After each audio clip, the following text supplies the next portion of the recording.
aadna no dadka dhexdooda cabitaanka ma inaad ku cabto gaari ku soo dhex cabso kuma sheegi mar hore meesha soo ku gabarey adiga waxaan u maleynayaa caajis in uu ku hayo anaga ayaa caajis ka qaadeyno ya muxuu ku hadlayaan waxaan iska daaday dhigeysa adiga ma santaa marka hore adiga hawsha halkan u timaad qabso anagana hawsheena qabsanaynaa nakeen adikan soo bax nakeen adikan soo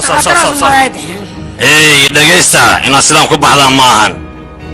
adiga inaad sidaan ku baxda ma ahan maxaa yeelay gabdho badan ayaa kula socdaan fiiri bal taas kuusan taas kalena fiiri soo wacdahay xabadaas cadda ah igu soo wareeji anaga waxaan doqonka balarag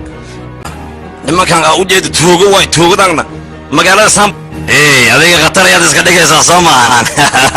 nakeena waan isarki doonaa idinkane suga adinka ii sheega bal halkeed u socotaan ii sheega adiga maxaa jiro dadkan waa u jeedaa mandirka baa u socdaan yaxaa dhibaatoy leedahay may u socdaan unuguna u raacaynaa oo la soo baashaalaynaa ha isku daynaa aad taabato haddaan taabto si wanaagsan ayaan kula hadlay aniga mataqaanaa qofkaan ah ii sheeg